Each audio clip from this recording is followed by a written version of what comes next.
भारतीय कांग्रेस कमेटी के राष्ट्रीय अध्यक्ष आदरणीय खड़गे साहब, संगठन महासचिव वेणुगोपाल जी, हमारे प्रभारी रंधावा साहब, हमारे प्रदेश अध्यक्ष डोटासरा जी, जूली जी, अशोक गहलोत साहब, सीपी जोशी जी, मंचासीन सभी नेतागण, सांसद, विधायक, पूर्व मंत्री और इस ऐतिहासिक रामलीला मैदान में आप सब प्रदेश के अलग अलग कोनों से आए हुए कांग्रेस पार्टी के मजबूत जाबाज कार्यकर्तागण, साथियों, मैं एक बार पुनः खड़गे जी का और वेणुगोपाल जी का जयपुर शहर में इस मैदान में बहुत स्वागत करता हूं और धन्यवाद देना चाहता हूं कि आज जिस मुद्दे को लेकर ये सभा रखी गई है, ये मुद्दा सिर्फ राजस्थान का या सिर्फ कांग्रेस का नहीं है, ये मुद्दा पूरे मुल्क का है।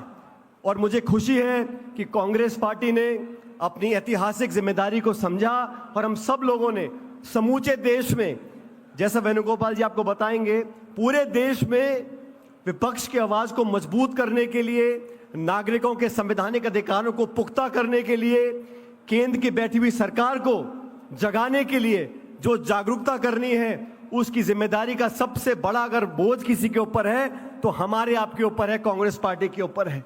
इसलिए आज आप लोग इतनी भीषण गर्मी में यहां पर उपस्थित हुए हैं, इस बात को दिखलाता है कि केंद्र की सरकार को हम चैन से बैठने नहीं देंगे।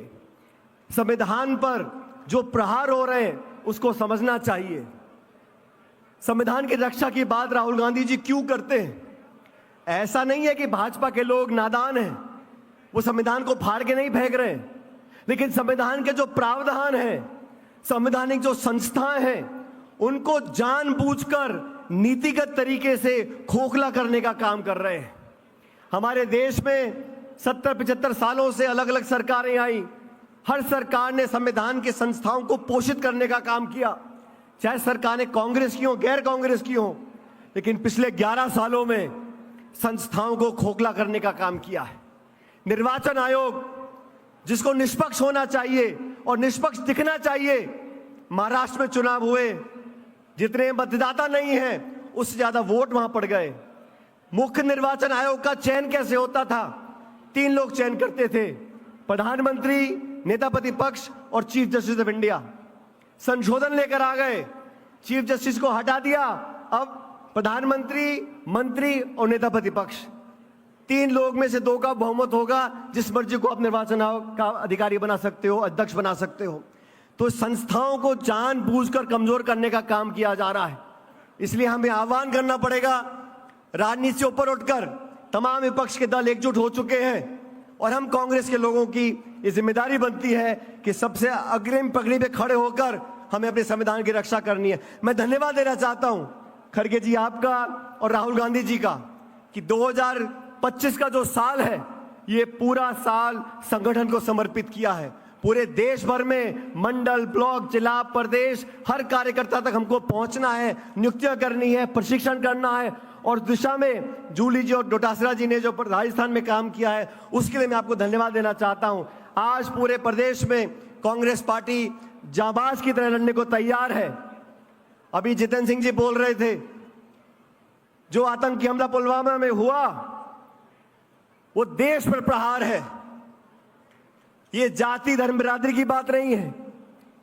और आप सबको याद होगा, मुंबई में अटैक हुआ था तो तत्कालीन गुजरात के मुख्यमंत्री मुंबई पहुंच गए थे प्रेस कॉन्फ्रेंस करने के लिए, और उसकी दूसरी तरफ जब संसद पर आक्रमण हुआ था, वाजपेयी जी प्रधानमंत्री थे, सोनिया गांधी जी नेता प्रतिपक्ष थी, उन्होंने सदन में खड़े होकर कहा था कि वाजपेयी जी हम विपक्ष के लोग हैं, लेकिन पाकिस्तान के सामने हम लोग एक होने चाहिए, पूरा विपक्ष आपके साथ है। वाजपेयी जी को उन्होंने ताकत देने का काम किया और वही काम खड़गे जी, राहुल जी ने किया कि आप पहलगाम में आकर हमारे निर्दोष लोगों को जान से मारना चाहते हो, आपको मुंह तोड़ जवाब देना पड़ेगा। सारे संसाधन इकट्ठे कर लो, पाकिस्तान को मुंह तोड़ जवाब दो। पूरी कांग्रेस पार्टी और पूरा विपक्ष एक साथ खड़ा सरकार के साथ, लेकिन जवाबदेही तय करनी पड़ेगी। ये चूक क्यों हो रही है, किसकी निगरानी में हो रही है, कौन जिम्मेदार है, इन सबके जवाब हमको मिलने चाहिए।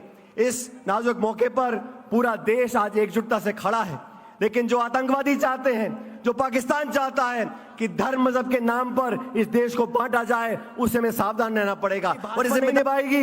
ये जिम्मेदारी कांग्रेस को निभानी पड़ेगी, आप लोगों को निभानी पड़ेगी। अभी जयपुर शहर के एक भाजपा के विधायक ने क्या तांडव रचा जयपुर शहर के अंदर। पब्लिकली उनको माफी मांगनी चाहिए भाजपा के नेताओं को। मुख्यमंत्री का बोलना चाहिए कि मैं इस बात से सहमत नहीं हूं। अलग अलग नेता अलग अलग बातें बोलते हैं। आज इस मंच पर खड़गे जी, वेणुगोपाल जी आए, आपको संदेश देंगे। मैं तो उतना ही कहना चाहता हूं कि कांग्रेस का कार्यकर्ता एकजुटता से अगर संघर्ष करेगा तो 3.5 साल के बाद यहां पर कांग्रेस की सरकार बनेगी और 36 कौमों को लेकर आगे बढ़ने का काम हम लोग करेंगे। आप सब यहां पर आए, मुझे बोलने का मौका दिया और एक बार पुनः खड़गे जी आपका, वेणुगोपाल जी, मैं पुनः स्वागत करते हुए अपनी बात को समाप्त करता हूं। बहुत बहुत शुक्रिया। राम राम साहब।